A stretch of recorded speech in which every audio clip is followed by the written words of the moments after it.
سيما موتورز الموزع الحصري لهيونداي ومصنع TMC في الجزائر.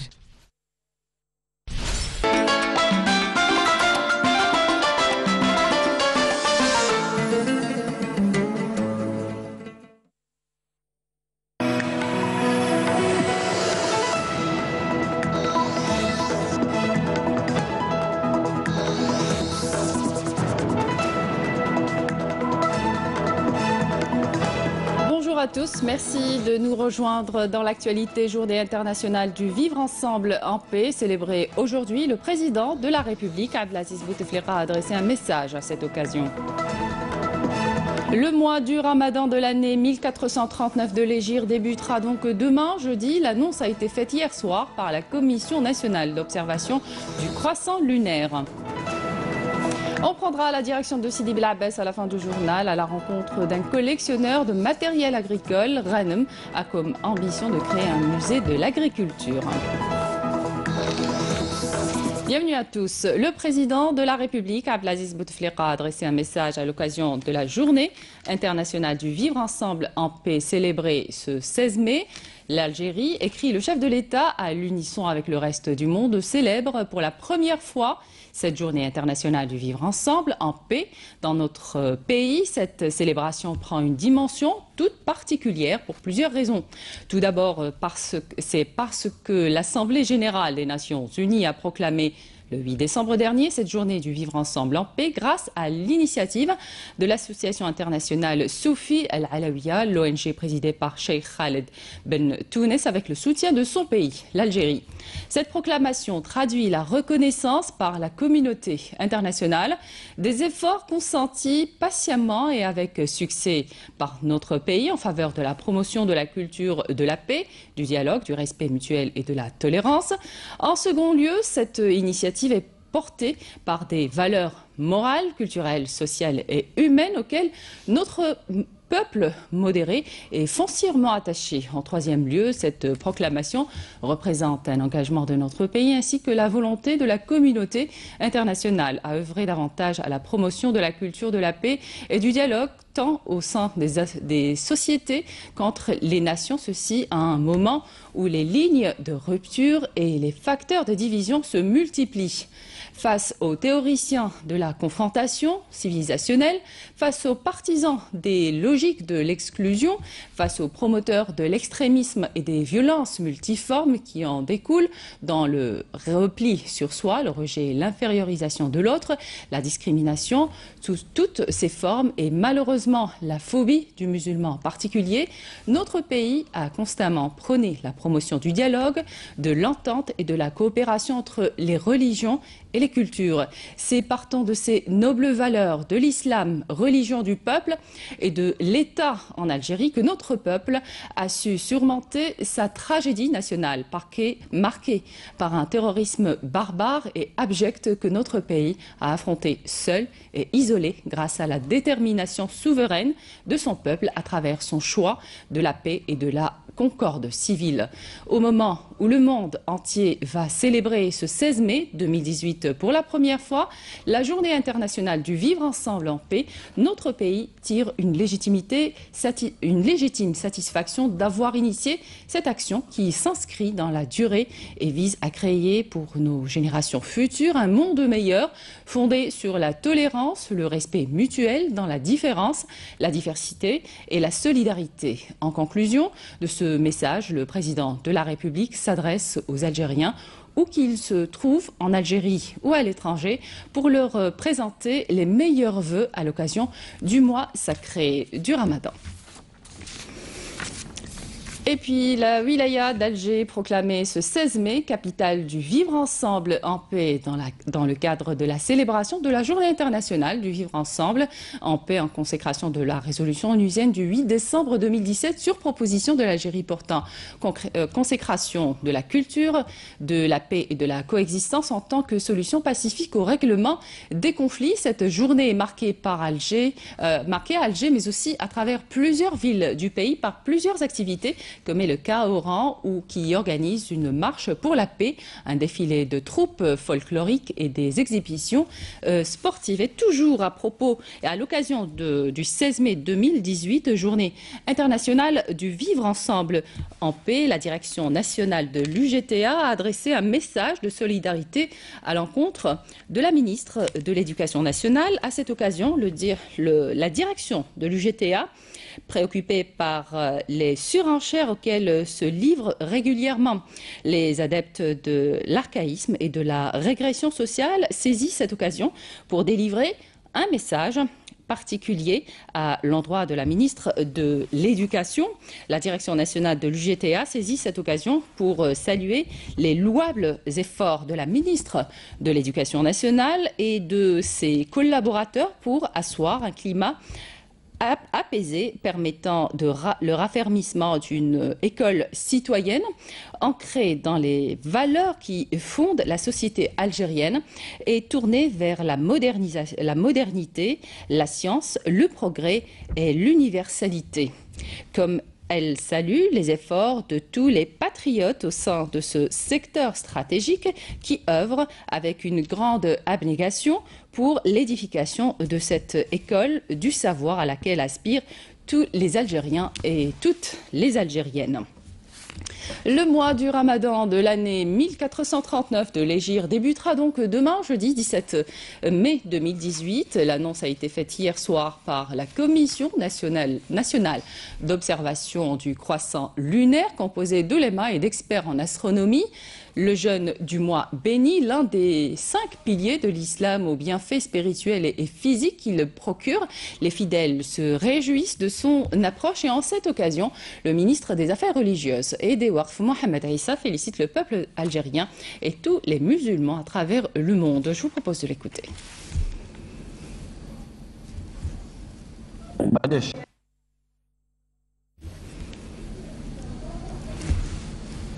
On a visiblement un petit souci avec cette déclaration. On poursuit notre journal.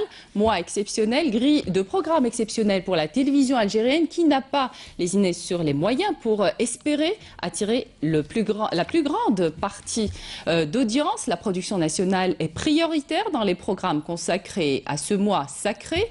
Feuilletons, émissions religieuses, divertissements, humour, des choix divers pour vos soirées. Et puis sachez que durant ce mois, les rendez-vous avec l'information seront avancés d'1 heure. Le journal de 19 h vous sera proposé à 18 h. Quant à celui de 20 h, vous le retrouverez dès 19 h. Je vous propose justement d'écouter la déclaration du ministre des Affaires religieuses. أن تجتمع الأقدار وأن تجتمع المناسبات فاليوم يوم يوم 29 من شهر شعبان ليلة الشك هو اليوم الذي اقترحت الجزائر وانصاع عليها العالم حيث أعلنت بمناسبة المصالحة الوطنية والوئام الوطني والتفاف الشعب الجزائري حول السلام اقترحت يوما عالميا للعيش معا في سلام. واليوم سوف يحتفل الشعب الجزائري ابتداء من صباح يوم الغد مع جميع الدنيا بيوم شاءت الجزائر أن يكون يوما للسلام. وهو يوم لطيف لأنه صادف تدشين الزاوية بالقايدية التي أشرف عليها فخامة الرئيس وزيارة جامع الجزائر الذي سيكون بإذن الله أزهر الجزائر وجامعتها وعنوانها في المرجعية الوسطية المعتدلة. أستغل هذه الفرصة لأقدم تهنئة الشعب الجزائري ومن خلاله الأمة الإسلامية جميعا بحلول هذا الشهر الفضيل، شهر الصيام والقيام والصدقة والتكافل والرحمة. Et à l'occasion de ce mois sacré, une ambiance de solidarité, de fraternité règne au sein de la communauté algérienne installée au sud de la France. Plusieurs associations de Lyon, d'Avignon et de Lille se sont donné rendez-vous à Marseille pour donner le coup d'envoi de l'opération de coup fin du Ramadan au grand bonheur des populations vivant dans la précarité. Reportage Yazid Aït Mahidine.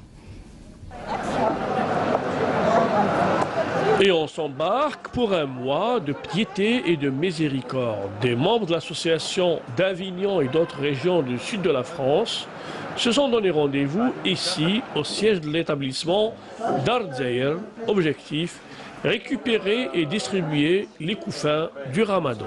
On a saisi cette occasion pour organiser Koufat Ramadan, comme on le fait en Algérie, on le fait ici à Marseille. Je tiens à remercier aussi pour tous les gens qui nous ont accompagnés et qui nous ont aidés à réaliser cette opération. On est là, un point de chute, c'est-à-dire Dar Dzaïr, c'est aussi Dar toutes les associations, Dar l'Algérie, c'est-à-dire on est là pour rassembler. J'organise moi aussi le ftour تاع رمضان كل عام للناس اللي ما عندهمش وعلى الناس اللي حاجتهم بحوايج ياسر اللي مسحقينهم. شنو نقول لكم ان شاء الله صحة رمضانكم. Et là c'est bientôt le Ramadan. On est en train de préparer, de s'organiser pour aider les gens qui sont en difficulté, qui n'ont pas de où aller pour manger. Alors on s'occupe du repas et de toute l'organisation pour tout le mois du Ramadan. هذه الجمعية الحمد لله بها رانا نتبلغوا هذه القفة رمضان للناس اللي جون نيسيسيتو حنا السبب ليهم وحنا تمشوا بالله. السلام عليكم. Je représente pas, c'est-à-dire j'aide une dame pour l'association Bolder. À nous donner un coup de mal, la ramener, c'est-à-dire dans le transport comme Saha Ramadan comme au Kul. Merci beaucoup. Les bénévoles de Dar Dzaïr ont élaboré tout un programme pour le mois sacré du Ramadan. Une préparation minutieuse qui a impliqué la contribution d'âmes charitables. Le coufin du Ramadan, tout un symbole de solidarité. Les gens de Marseille, de Lyon, qui se réunissent grâce à ce point de chute qui est Dar Dzaïr, qui c'est un endroit pour que la communauté nationale, pas les immigrés, je parle de la communauté nationale en France, qui ont l'occasion de se voir et de s'entraider, de se souder les coudes et d'avoir une bonne vision de l'Algérie. بربي إن شاء الله يلم الشمل نتاعنا ويهدينا للخير ونعقبوا إن شاء الله رمضان مبارك في الهنا وفي السعادة وشكرا وربي يفتح على الناس هذوم اللي راهم يعاونوا فينا كيما مدام امال فرحات كيما اير الجيري.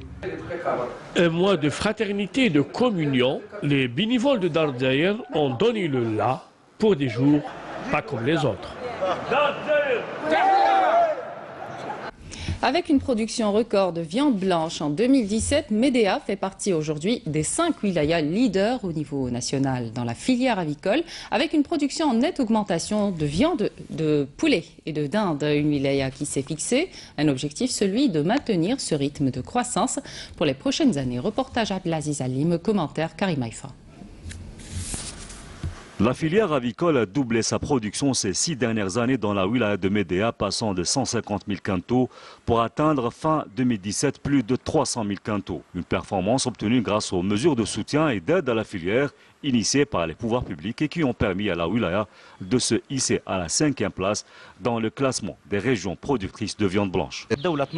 L'État est là pour organiser et réguler le secteur et nous sommes là pour travailler. Alors ceux qui disent que les jeunes ne veulent pas travailler, c'est pas vrai. Si les jeunes se sentent soutenus, ils travaillent. À Médéa, il y a 748 exploitations dont 585 sont dédiées aux poulets de chair. Pas moins de 3 abattoirs offrant toutes les conditions d'hygiène sont recensés dans la wilaya de Médéa, avec un respect rigoureux des conditions de production de poulets de chair, allant de l'abattage jusqu'à la plumaison ou encore la chaîne de froid. Médéa compte 3 abattoirs avec une capacité d'abattage de 440 poulets par heure, ainsi que 46 plumeuses qui peuvent traiter jusqu'à 5800 poulets à l'heure. بسعة 500 و 5800 طير في الساعة. On abat entre 1000 et 1200 poulets par jour et ce dans des conditions d'hygiène strictes et en présence et de façon quotidienne d'un vétérinaire. Ces poulets sont bien évidemment traités avec des produits autorisés par la législation algérienne et on est là pour contrôler toute dérive concernant l'utilisation frauduleuse de produits interdits en Algérie. Le cheptel avicole actuellement en production à Médéa est estimé à plus de 10 millions de poulets de chair, auxquels il faudra ajouter 500 000 dindes et près de 900 000 poules pondeuses. Une production en nette progression qui pousse les autorités concernées à se fixer un objectif, celui de maintenir ce rythme de croissance pour les prochaines années.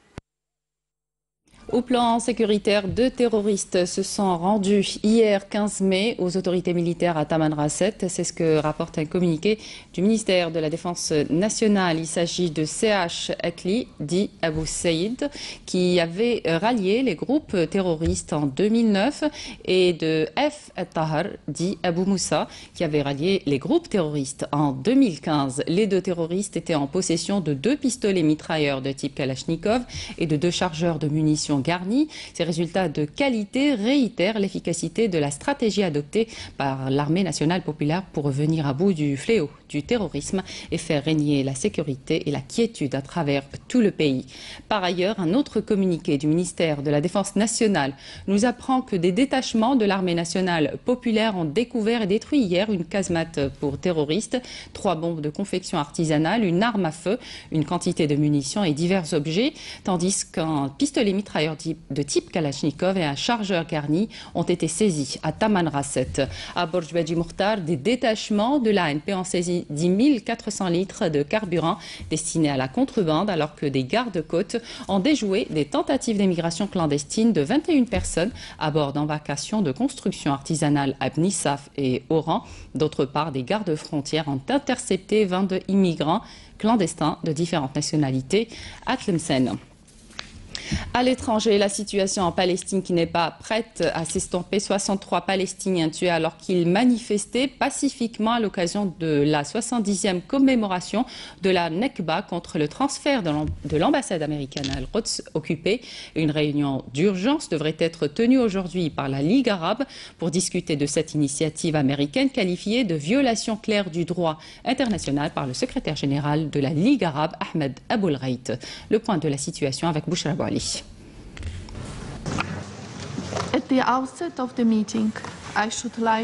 Avant de débuter cette réunion, je voudrais qu'on observe une minute de silence à la mémoire de ceux qui ont été tués hier à Gaza. Une minute de silence suivie d'un mutisme assourdissant et d'une inaction affligeante. Voilà ce qui ressort de la réunion d'urgence du Conseil de sécurité de l'ONU. Seule une vague de condamnation a déferlé sur Israël, qui bénéficie du soutien sans faille de l'administration Trump. L'ambassadrice américaine aux Nations Unies s'est d'ailleurs faite l'avocate du diable et a défendu bec et ongle le bain de sang perpétré par les forces d'occupation israéliennes, affirmant, je cite, qu'aucun pays dans cette salle n'aurait agi avec autant de retenue que ne l'a fait Israël. De la retenue qui a fait plus de 60 morts, dont plusieurs mineurs. Une fillette de 8 mois a en outre succombé aux inhalations de gaz lacrymogène. Alors que les Palestiniens enterrent leurs morts, les officiels israéliens et américains baignent dans l'exaltation du transfert de l'ambassade des États-Unis à Jérusalem, faisant fi de la condamnation internationale. Au lendemain de la journée la plus meurtrière du conflit israélo-palestinien depuis 2014, le Royaume-Uni, l'Allemagne, la Belgique et la Suisse soutiennent l'idée d'investigation lancée par le secrétaire général de l'ONU, Antonio Guterres, fin mars, quand avait commencé la mobilisation gazaoui par une première journée sanglante. La Ligue arabe a appelé quant à elle le procureur de la Cour pénale internationale à ouvrir une enquête sur les crimes de l'occupation israélienne. Par ailleurs, le Conseil des droits de l'homme de l'ONU et Amnesty International, 2 des bêtes noires d'Israël, ont évoqué des crimes de guerre. Le Conseil des droits de l'homme devra d'ailleurs tenir une réunion extraordinaire vendredi. Direction Sidi Bel Abbès à la rencontre d'un collectionneur de matériel agricole. Ranem a comme ambition de créer un musée de l'agriculture. Actuellement, il a réussi à rassembler plus de 5000 pièces, dont certaines datent de 4 siècles et qui ont élu domicile à l'Institut d'agronomie de Bel Abbès. Naïm Al-Walish nous fait visiter les lieux.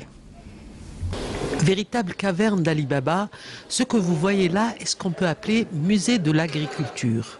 Ça se trouve à Bel Abbès et on y rencontre de vraies reliques ayant un rapport direct avec la terre et celui qui la travaille. C'est un peu comme la maison du paysan avec son incroyable attirail absolument antique.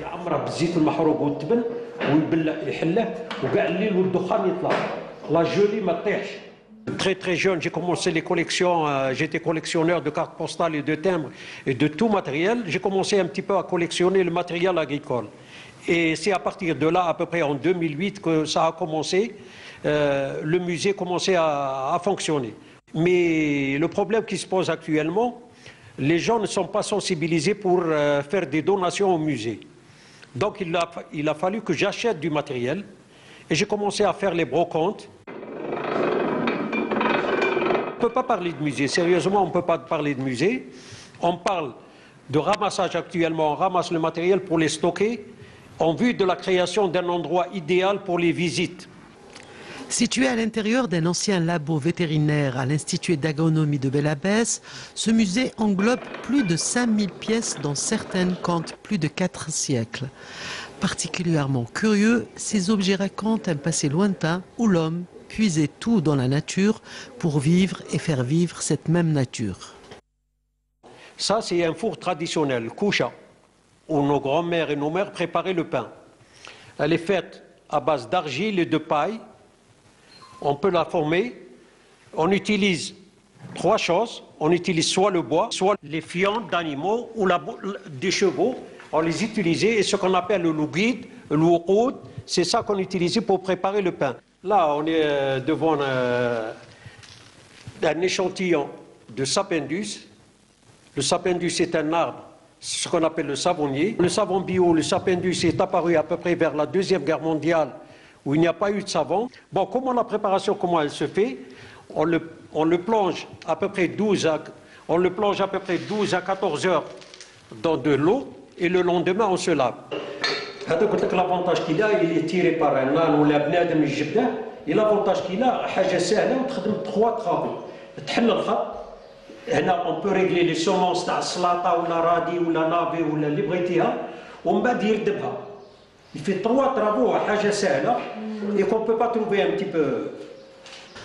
Quoique très mal loti à cause de l'espace vétuste qu'il abrite, ce musée a beaucoup voyagé lors de rencontres d'ici et d'ailleurs.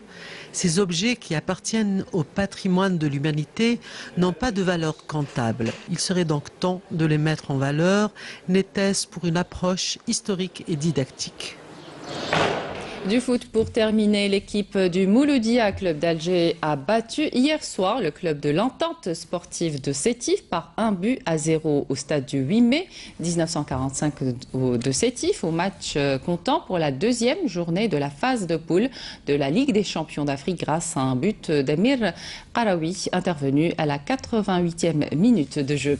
Et puis l'USM Alger affronte aujourd'hui à 17h les Kenyans de Gor Mahia au stade de Kasarani et tentera de venir avec un bon résultat de son déplacement à Nairobi dans le cadre de la 2e journée de la phase de poule de la Coupe de la Confédération africaine de football. C'est la fin de cette édition. Merci de votre attention. Tout de suite, les prévisions météo avec Mina Abed. Ce soir, retrouvez Nadia Madassi. Je vous donne rendez-vous demain à midi.